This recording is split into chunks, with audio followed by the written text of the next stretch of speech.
haciendo la voluntad de cada uno de tus hijos, Señor. Gracias, Padre, porque somos un cuerpo, porque tu Hijo, el Señor Jesús, es la cabeza. Gracias porque nos necesitamos unos a otros, Señor, aunque a veces no lo veamos, Señor. Gracias, Padre bendito, por esta obra de la salvación que hoy recordamos. Bendice esta reunión que es para ti, Señor. En el nombre del Señor Jesús. Amén. Amén. Pues con la ayuda del Señor en esta mañana me gustaría retomar el tema o el pequeño estudio que llevamos dando ya pues algunos años. Un creyente conforme al corazón de Dios. Y también pues agradecido al Señor de llegar ya al final prácticamente del estudio, el último tema.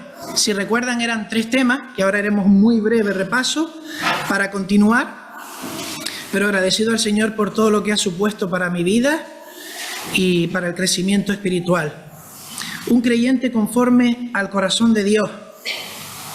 ¿Por qué estudiábamos este tema y por qué creíamos que era importante estudiar este tema? Entendíamos que desde el primer momento todo hijo o hija de Dios quiere tener este perfil delante de Dios, quiere ser aprobado delante de Dios, o por lo menos es lo que entendemos que debiera ser.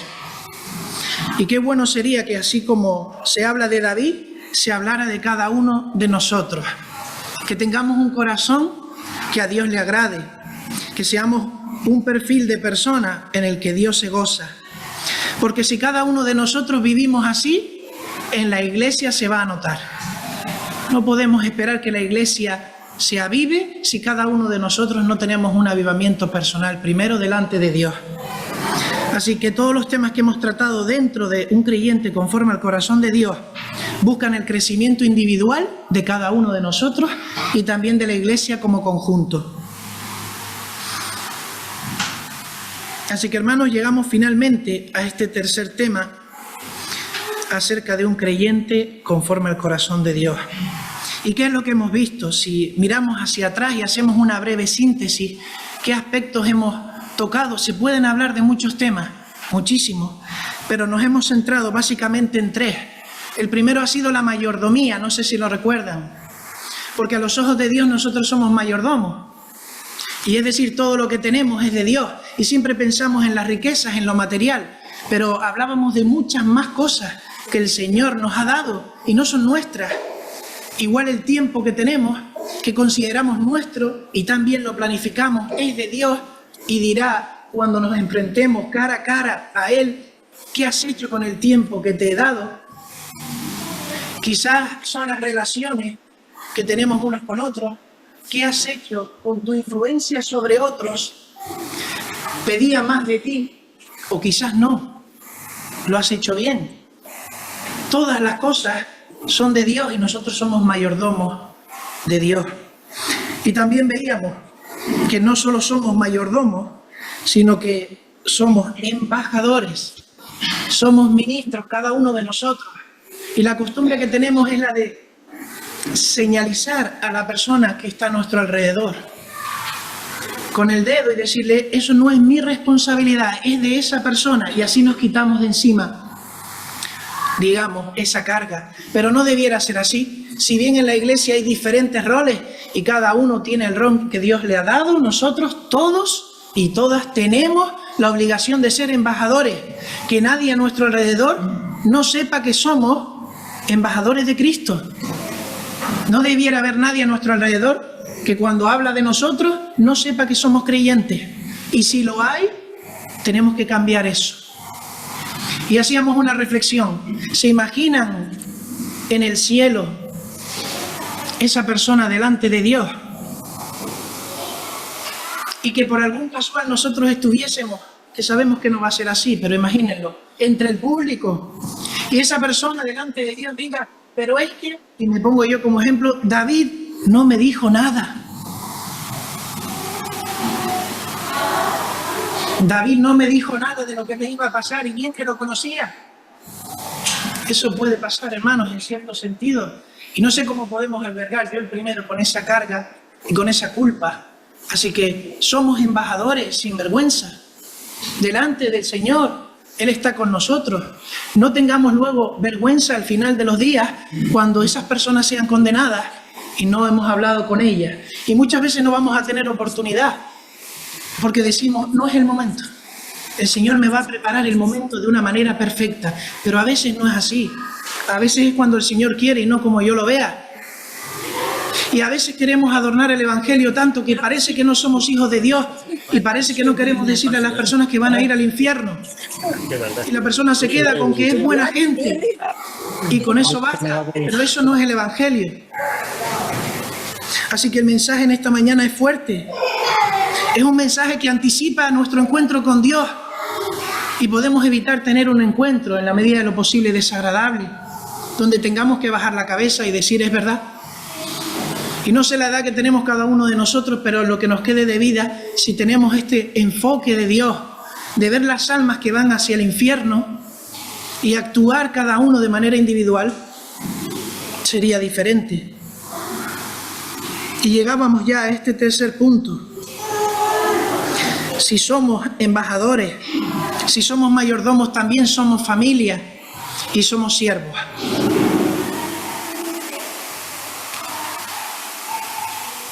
¿Y qué significa ser familia de Dios? ¿Qué significa? Que pertenecemos a una nueva familia. Porque yo no sé si todos lo vivimos de la misma manera o amamos ser parte de una familia, pero es bueno parar y reflexionar acerca de esto y decir cómo estoy viviendo yo mi vida en familia. Porque a veces vivimos solo por el DNI. Mi DNI dice familia de Dios, concretamente hijo de Dios. Pero en mi día a día no tengo ni idea de lo que pasa, y perdonen la expresión, con mis hermanos y mis hermanas. Yo soy familia de Dios, pero... Y era una reflexión que pues tocaba mi corazón y en esta mañana quería compartirla. Y pensaba, qué bonito es cuando nos identificamos con algo. Cuando tenemos un grupo con el cual nos identificamos, nos sentimos parte. Y seguramente estarán de acuerdo conmigo. ¿O acaso no tenemos cada uno de nosotros una ciudad, una localidad, una quizás comunidad autónoma, un país, un continente que nos une y a veces nos enorgullece? Y qué bien es ser parte de Canarias, de España, de Europa, de Venezuela, de Alemania. Qué bonito es. Y nos sentimos en casa cuando nos unimos con estas personas que comparten lo mismo que nosotros. Y miren, no tenemos vergüenza de enorgullecernos. No tenemos vergüenza. Muchas veces nos ponemos las ropas típicas. Llevamos la bandera. No tenemos vergüenza. Y pensaba, una de las formas en las que vemos cuando nos identificamos y nos duele dentro de ese grupo es cuando pasan cosas malas. Hace poco pasó en España la tormenta de la Dana y a todos nos tocó el corazón. Éramos parte de Valencia. Hace poco también pasó lo del volcán en La Palma y más aún todavía para los canarios nos dolió. Parecía que había sido aquí en el monte. Éramos parte de una misma situación, éramos uno. Así que cuando se sufre es cuando se ve si estamos nosotros ahí. Pero miren, se puede hablar de muchas cosas, no solo del ámbito geográfico donde hemos nacido y donde no hemos tenido nosotros ni voz ni voto, porque somos canarios, porque hemos nacido aquí, los que somos canarios. Pero, ¿y si hablamos de otras cosas? De grupos en los que nos sentimos cómodos, porque tenemos cosas afines. Y me paraba a pensar acerca de, por ejemplo, cuando hablamos de sentirnos pues como verdaderos deportistas, ¿lo han oído hoy en día? Me siento muy cómodo entre un grupo de personas que dedican mucho tiempo al deporte y no son personas sedentarias, y es mi grupo con el cual yo me siento cómodo y me identifico, y donde voy lo digo, tengo un grupo con el que practico deporte, qué bien estoy. Te lo recomiendo, te hace falta, a mí me ha venido muy bien. Pero quizás no es el deporte, quizás es el grupo con el que yo me relaciono para trabajar, por mi profesión. Es que yo pues me reúno con psicólogos, con docentes, el ámbito que ustedes quieran, con trabajadores de la construcción. Y ese es mi grupo, y me identifico con ellos con orgullo, y allí donde voy lo digo. Yo soy, si necesitas algo, aquí estoy.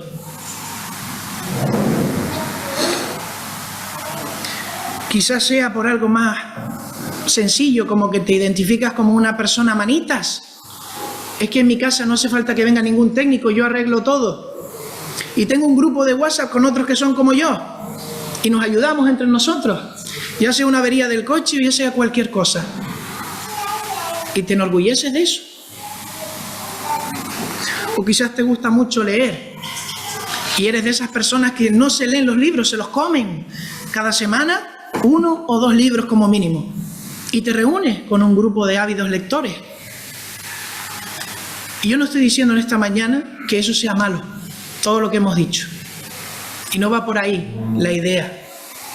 En esta mañana no se trata de decir que esto es malo, todo lo contrario, sí es bueno y ayuda a los demás. Pero sí me chocaba, hermanos, mirando a mi vida, qué bueno sería si trasladase esto al terreno espiritual. Qué bueno sería si tuviese la misma facilidad, la misma coherencia, la misma sensibilidad, la misma diligencia, la misma pasión, la misma gratitud a la hora de identificarme como hijo de Dios y con mis hermanos en la iglesia, aunque sea la mitad.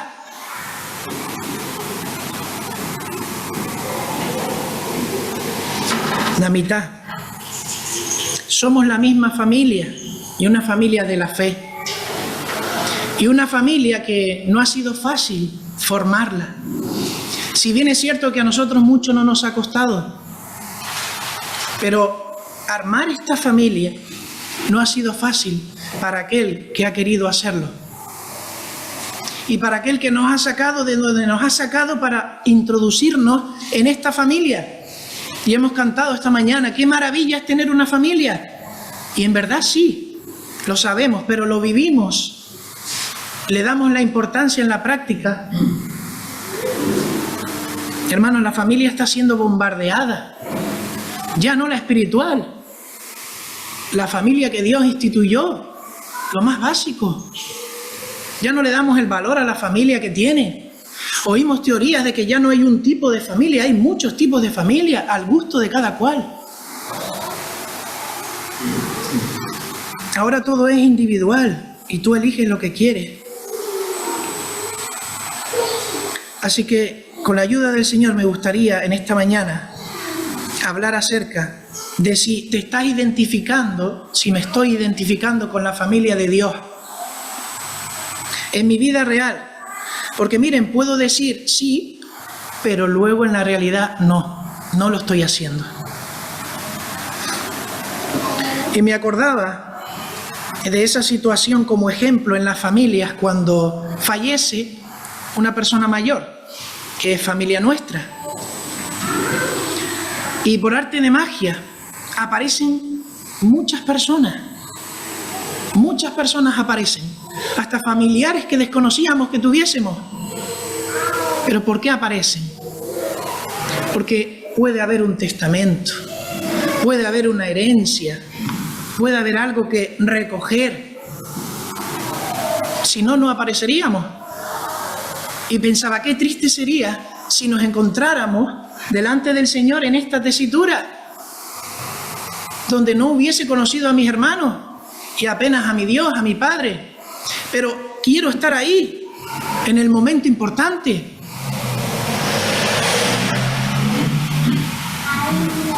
En otras palabras, puedo estar convencido en esta mañana que formo parte de la familia de Dios, pero estoy viviendo como si no formara parte de la misma.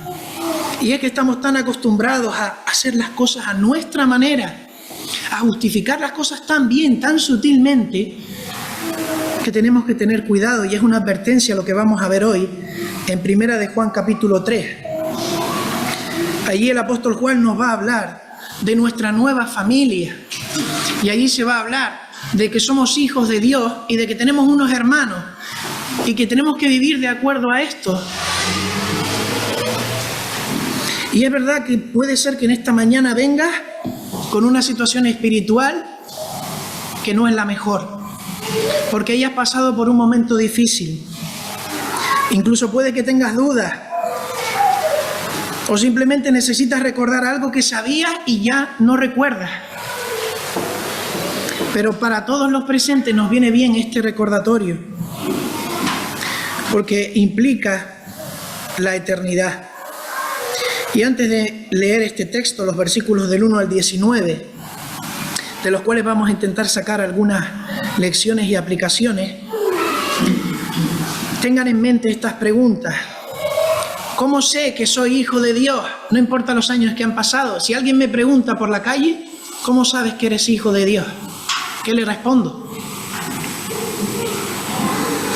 ¿Estás viviendo como un hijo o una hija de Dios actualmente? ¿Amas a todos, y subrayamos todos, tus hermanos, sin excepción, aunque no comprenda muchas de las cosas que haga, o aunque no tenga un feeling especial con mi hermano o mi hermana? ¿Priorizas tu nueva familia a todo lo que te rodea? Y son preguntas que hay que reflexionar y son de difícil respuesta y análisis.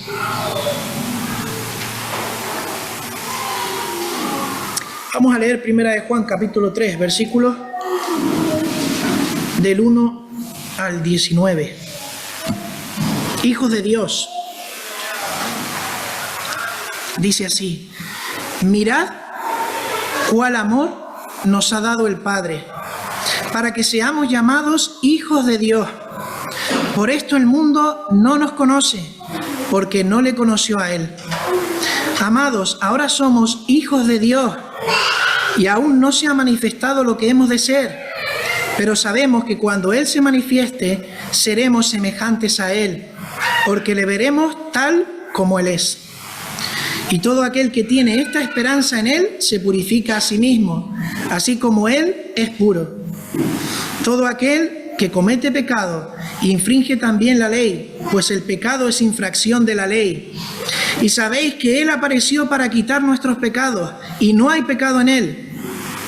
Todo aquel que permanece en Él no peca. Todo aquel que peca no le ha visto, ni le ha conocido. Hijitos, nadie os engañe. El que hace justicia es justo, como Él es justo. El que practica el pecado es del diablo, porque el diablo peca desde el principio. Para esto apareció el Hijo de Dios, para deshacer las obras del diablo. Todo aquel que es nacido de Dios no practica el pecado, porque la simiente, la semilla de Dios permanece en él y no puede pecar, porque es nacido de Dios. En esto se manifiestan los hijos de Dios y los hijos del diablo. Todo aquel que no hace justicia y que no ama a su hermano no es de Dios. Porque este es el mensaje que habéis oído desde el principio, que nos amemos unos a otros, no como Caín, que era del maligno y mató a su hermano.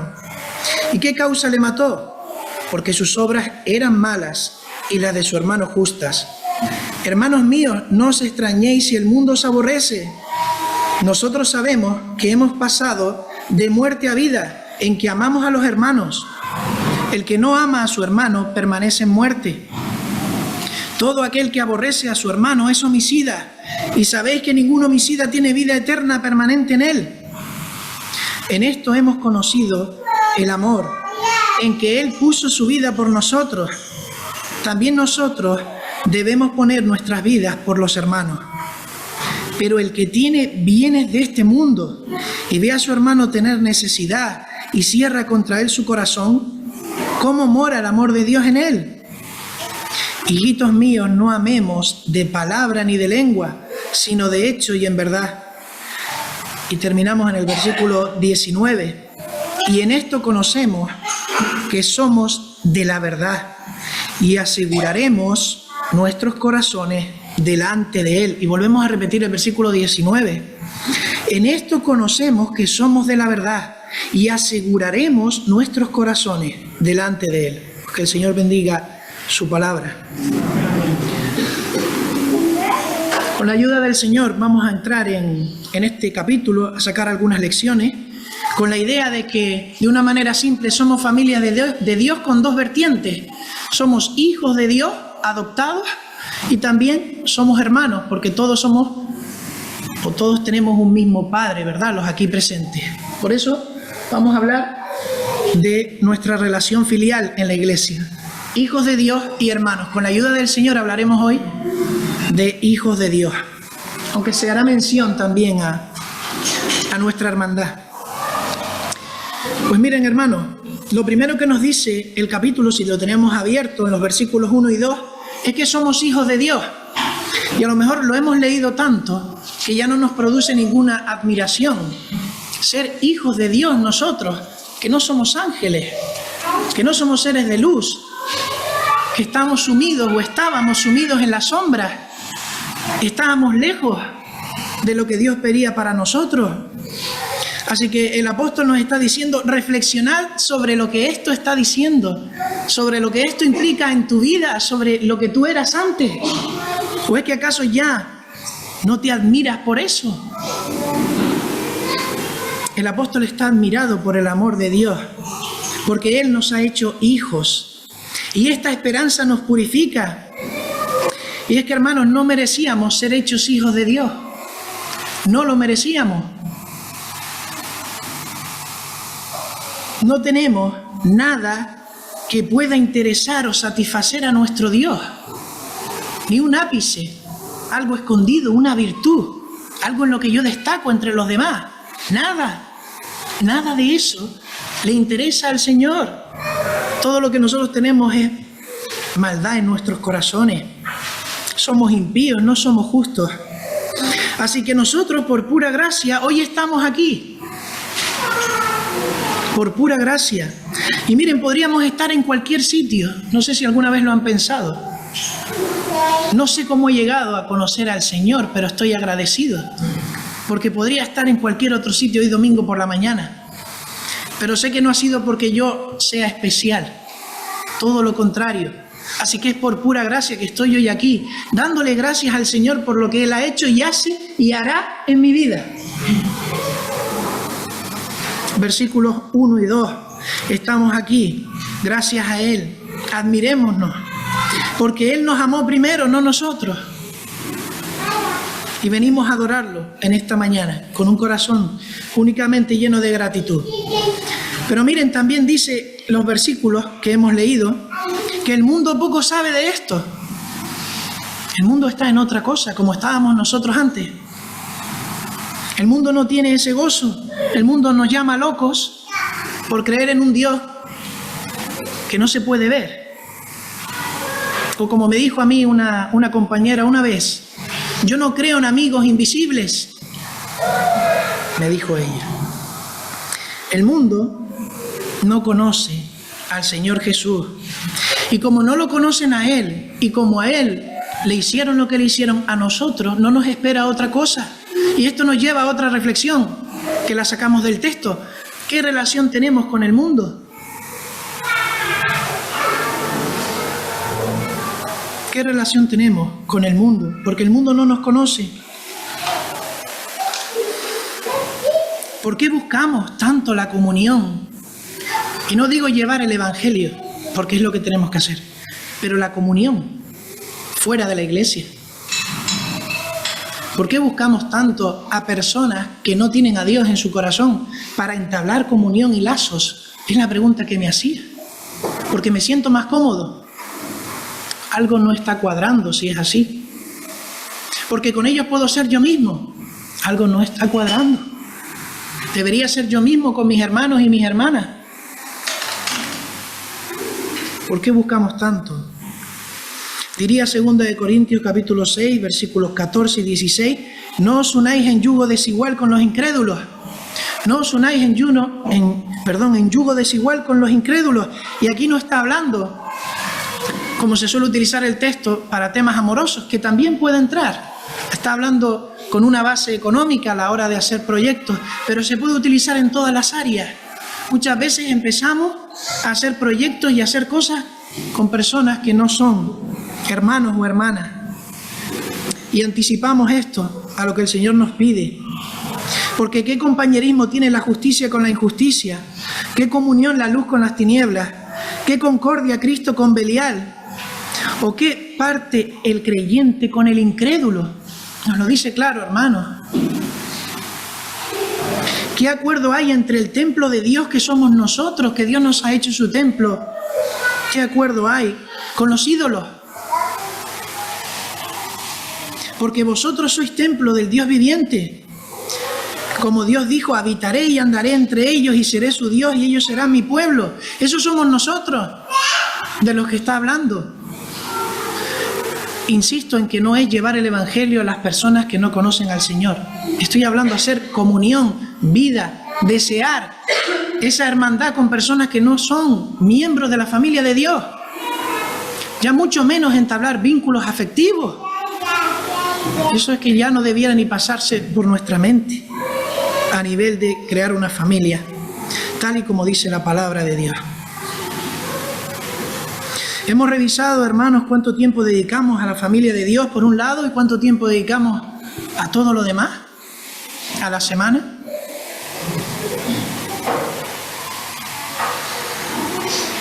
Hermanos, que no nos pase eso que hemos comentado de sentirnos cómodos cuando estamos en un ambiente que sabemos que no es el correcto. Y miren, de alguna forma también lo sabemos, nosotros estamos aquí de paso. Nosotros no echamos raíces en esta tierra. Nosotros tenemos la mochila siempre preparada para cuando el Señor nos llame. No importa tus circunstancias, si eres hijo de Dios, Él te puede llamar en cualquier momento. Él controla todas las cosas.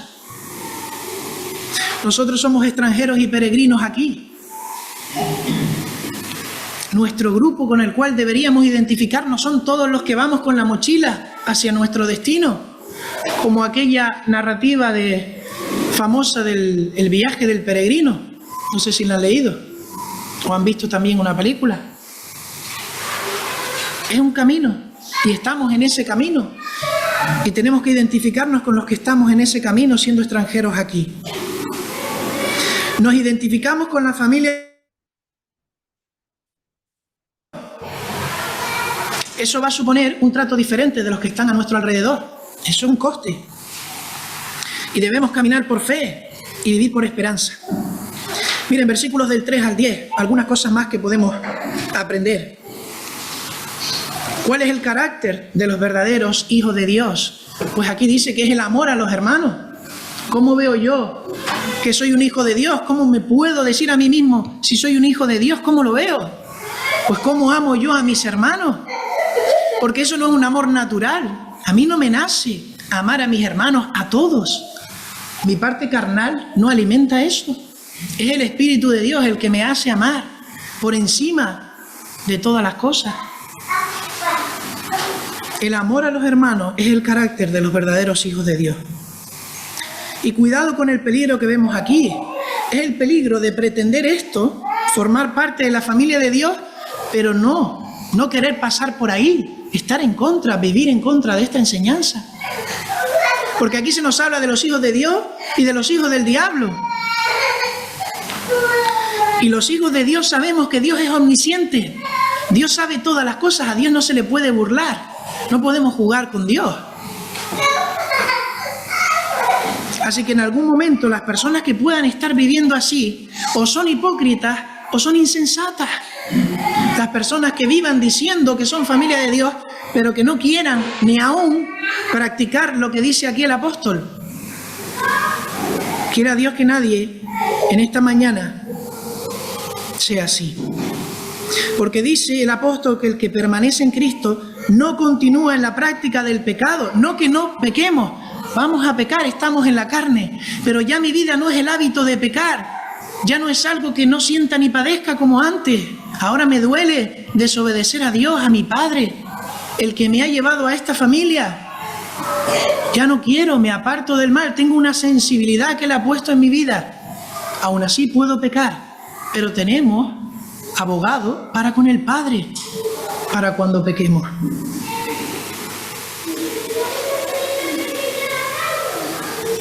Cuidado, hermanos, con el autoengaño. Porque en este mundo pasa mucho. No pasa nada. Si te engañas o engañas al otro, es normal. Que esto no entre en la iglesia, porque sí pasa con el Señor.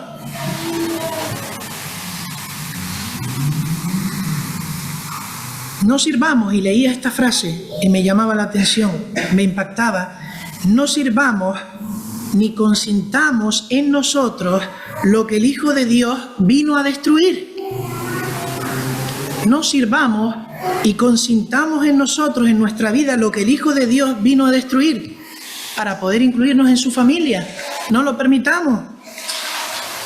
Nacer de Dios para entrar a esta familia significa ser renovado interiormente por el poder del Espíritu Santo. Es una gracia que nos renueva de manera permanente.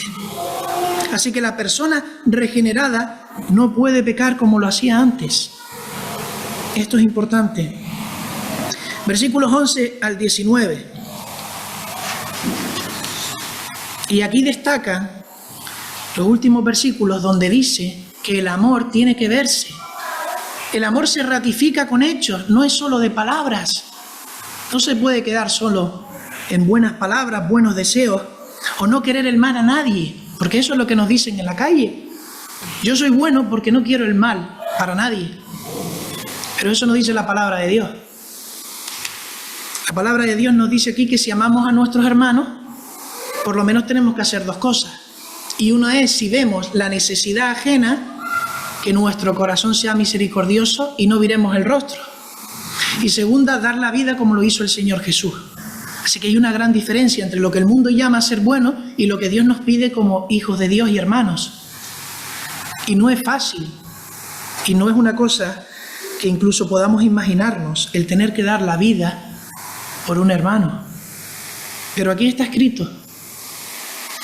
Y si bien aquí no tenemos ningún problema por el momento, igual lo tendremos en un futuro, y sí sabemos que otros hermanos y hermanas lo están padeciendo ahora mismo, en esta hora.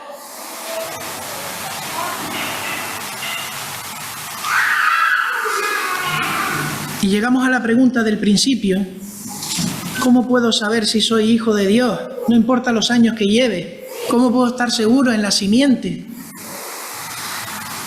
¿Cómo sabes que el amor de Dios ha sido plantado en tu corazón por el Espíritu Santo? Según este texto que estamos mirando, pues hemos hablado de algo ya.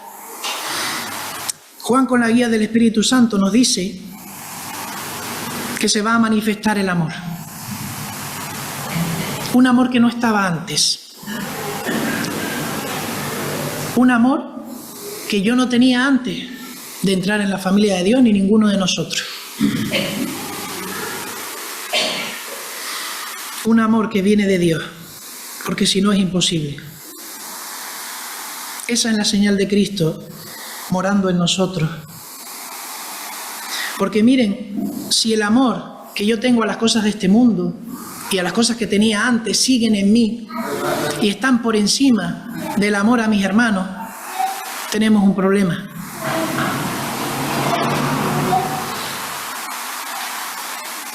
Si giramos la cabeza al que sufre, al que tiene necesidad, y es uno de nuestros hermanos, porque ya no es un prójimo, sino uno de nuestros hermanos, tenemos un problema. Otra de las razones que podemos ver de manera manifiesta es que si en mi entorno, y lo decíamos antes, hay muchas personas, porque tenemos muchas personas a nuestro alrededor que no conocen al Señor, y yo no siento ni padezco por esta causa, si no tengo carga en mi corazón, igual soy tímido, igual soy vergonzoso o vergonzosa y me cuesta hablar, eso es otra cosa, pero la carga tiene que estar en el corazón y pedirle ayuda al Señor para que nos dé valentía.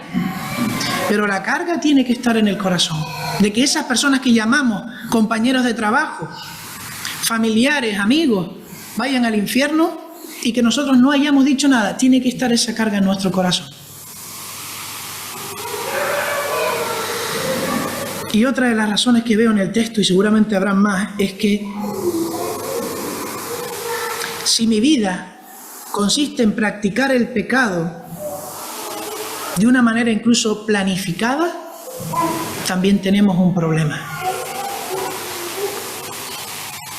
Si mi vida no ha cambiado, no hay un antes y un después, progresivo, porque el Señor va trabajando en nosotros y nos va moldeando. Y cada uno sabe de dónde viene, y el Señor también. Pero no podemos ser lo que éramos antes. Así que, hermanos, en esta mañana quizás te está hablando hoy el Espíritu, porque la palabra es para eso, para redarguir, para corregir, para enseñar, para instruir en toda justicia. Y ahora nosotros tenemos que tomar una acción con respecto a eso que estamos recibiendo. Tenemos que volver a las sendas, esas sendas antiguas. Tenemos que corregir o dejarnos corregir por el Espíritu Santo. Cada uno de nosotros. El Señor quiere hacer una obra preciosa en tu vida y a veces se nos olvida que el Señor no solo es nuestro Salvador, sino también es nuestro Señor. Él nos quiere salvar, pero quiere hacer una obra. Quiere trabajar en ti en esta mañana. Y tienes que ser referente para los que están a tu alrededor.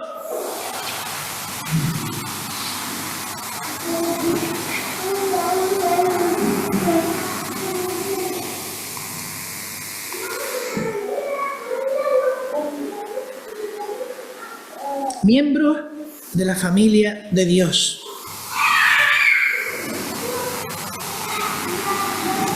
¿Qué es una familia? Porque ahora formamos parte en una familia. Y esto hace que tengamos una interacción, naturalidad entre nosotros, por medio del Espíritu Santo. Y miren, también conlleva unas consecuencias, que seamos una familia. Y una familia es un grupo de personas unidas por un lazo matrimonial, quizás por sangre o por adopción, que va a permitir que haya una interacción entre nosotros con roles diferentes repartidos. Y a los ojos de Dios es una institución básica que ya hemos visto antes que está en peligro, porque el enemigo sabe dónde atacar, en la base. Eso es una familia. Pero si nos vamos al Antiguo Testamento y hacemos una vista de pájaro, el Señor también nos va a hablar de términos que hacen alusión a la familia, pero en este caso hablando al pueblo de Israel. Y el Señor se va a dirigir, Jehová se va a dirigir al pueblo de Israel como su hijo, como sus hijos o incluso su esposa, utilizando estos términos de familia. Tristemente, si analizamos muchas de las veces que Jehová nos llama hijos, hijos o esposa, en este caso Israel, es para poner de manifiesto que somos rebeldes. Tristemente.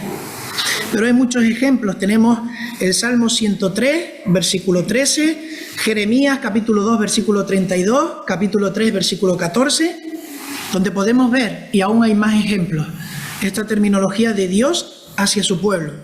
Si nos vamos ya al Nuevo Testamento, la iglesia ahora va a ser la familia de Dios. Y recordemos que la iglesia es la unión de ese pueblo que ya estaba, de judíos que se han convertido y los gentiles de donde venimos nosotros. Y la iglesia también es llamada familia de Dios. Vamos a ir a Efesios capítulo 2, versículo 19.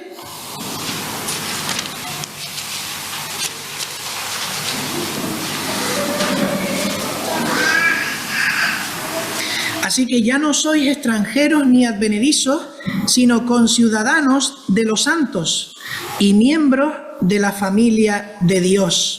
Y miembros de la familia de Dios. Eso es lo que somos ahora. O quizás también el término familia de la fe en Gálatas.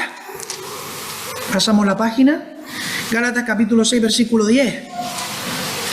Así que según tengamos oportunidad, hagamos bien a todos y mayormente a los de la familia de la fe. Y mayormente a los de la familia de la fe. Hagamos bien a todos, pero primero piensa en tu hermano y en tu hermana. A todos los niveles. Lo que hablábamos antes de la necesidad de no mirar la cabeza para otro lado. Primeramente a los de la familia de la fe. Ahora bien, si somos parte de la familia de Dios, ¿qué somos nosotros para con Dios? Lo hemos dicho antes, somos hijos de Dios adoptados, ¿verdad? Y si vamos a la expresión hijos de Dios en el Antiguo Testamento, vamos a ver por lo menos 3 indicaciones que hacen referencia a hijos de Dios. Y la primera, y es preciosa, por lo menos a mí me parece preciosa, es la que encontramos en Éxodo capítulo 4, versículo 22, hablando de la elección de Dios a su pueblo y del pacto que quiere hacer con él. Ese es nuestro Dios. Éxodo capítulo 4, versículos 22 y 23.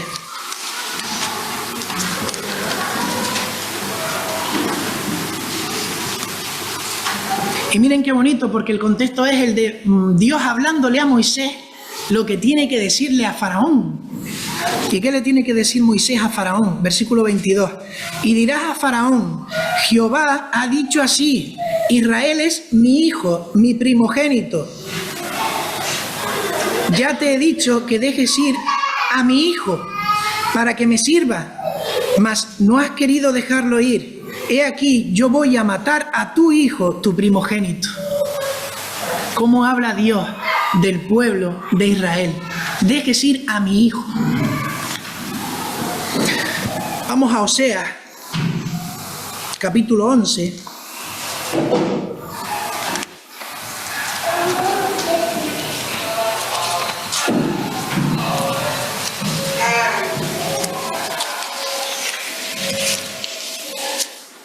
Recuerden Ezequiel, Daniel, Oseas, capítulo 11, versículo 1.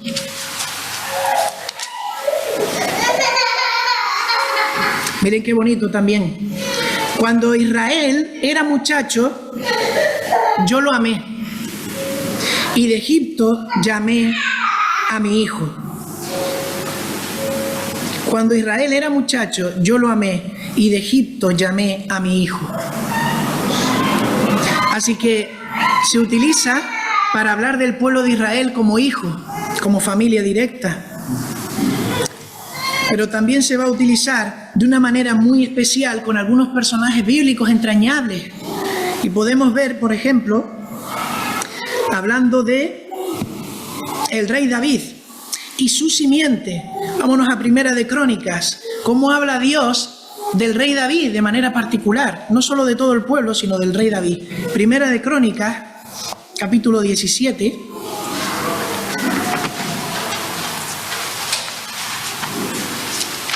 Versículo 13.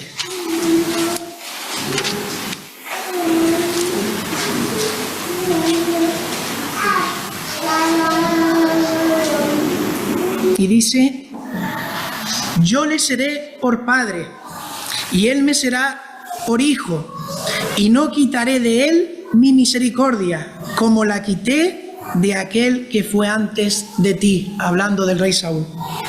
Yo le seré por padre, y él me será por hijo. Si nos vamos unas páginas más adelante también, en el capítulo 28, versículo 6, hay un salto en el tiempo. Ya no se habla del rey David, sino de su hijo, que es Salomón. Capítulo 28 de Primera de Crónicas, versículo 6. Y me ha dicho: Salomón tu hijo, él edificará mi casa y mis atrios, porque a este he escogido por hijo, y yo le seré a él por padre. Así que hemos visto que cuando se habla de esta relación filial, se habla de todo el pueblo, se habla de algunos personajes también, específicamente en el Antiguo Testamento, pero también se va a hablar de nuestro Señor con su papel de Mesías y de Salvador. Vamos a Romanos capítulo 1, versículo 3. Romanos capítulo 1, versículo 3.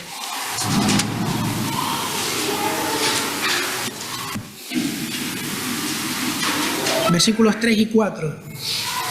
Acerca de su Hijo, nuestro Señor Jesucristo, que era del linaje de David según la carne, que fue declarado Hijo de Dios, con poder, según el Espíritu de santidad, por la resurrección de entre los muertos.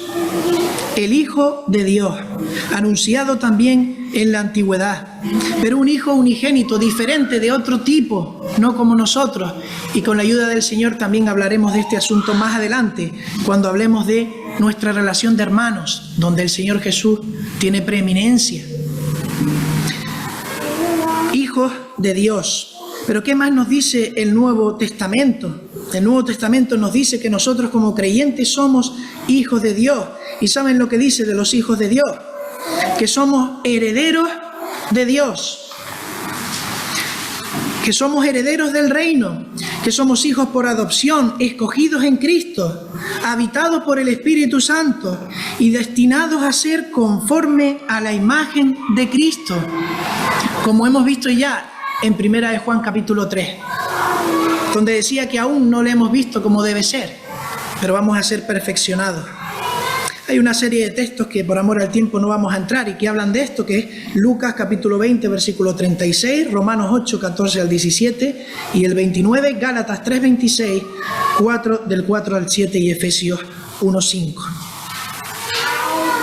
Ahora bien, si tuviésemos que hablar, hermanos, de nuestra identidad, de nuestras características, hemos visto algunas ya, pero debiéramos tener unas características que hiciesen que el mundo nos conociera, y más que conocernos a nosotros, a aquel que está en nosotros, y que dijeran, este grupo que se identifica como hijos de Dios es diferente a todos los grupos que hemos visto antes, al grupo de deportistas, al grupo de trabajo, al grupo de personas lectoras, al grupo de diplomáticos, el que quieran ustedes poner. Tiene que sobresalir este grupo, porque no es normal, son personas tan diferentes que las une Dios. ¿Qué identidad, qué características tenemos como hijos de Dios? Y miren, un problema que tenemos los hijos de Dios muchas veces es que nos fijamos más en las diferencias que en las similitudes. Siempre buscamos qué cosas son las que no encajan. Siempre buscamos la pata que le sobra al gato, ¿verdad? Esa que no hay, pero queremos buscarla. Y perdemos tiempo, y perdemos esfuerzo, y el Señor se entristece. Y todo por el orgullo, todo por nuestras miras y las formas de pensar que tienen que ser como yo lo veo, como yo lo creo. Y no entendemos que el Señor tiene una obra que es mundial. Yo no sé, pero en el cielo estaremos con personas tan, y permítanme la expresión, raras a nuestros ojos, que nos quedaremos sorprendidos de la cultura de la que venían, de cómo servían al Señor, de cómo entendían a Dios. Porque cada cultura tiene su historia y el Evangelio es uno. Y el Señor Jesús ha muerto por todos y todo aquel que viene y le recibe es hijo de Dios. Y hemos venido esta mañana de muchos lugares a darle gracias a Dios porque nos ha aceptado en su familia. Con la ayuda del Señor avanzaremos en este punto de identidad y características de los hijos de Dios. Pero termino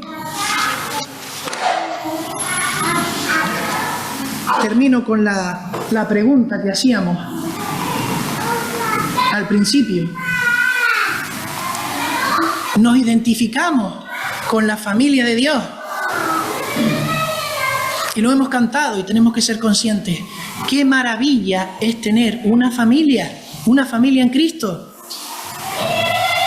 Una familia unida, lo hemos cantado. Una familia real. Es real. Una familia que ama. Y una familia que va a ser y es ya celestial. Esa es nuestra familia. Pues hermanos, el deseo es que en esta mañana valoremos la familia que tenemos, en donde Dios nos ha puesto sin merecerlo. Esa familia que no es perfecta. Esa familia que muchas veces decepciona, porque lo hacemos nosotros o lo hacen otros, pero que somos una familia y en Cristo tenemos que amarnos, y Él nos da la capacidad para hacerlo. Pues que el Señor nos ayude a ser una familia y a darle las gracias a Él, sobre todas las cosas, por haber hecho este plan perfecto y precioso para nosotros. Que Dios bendiga su palabra. Amén.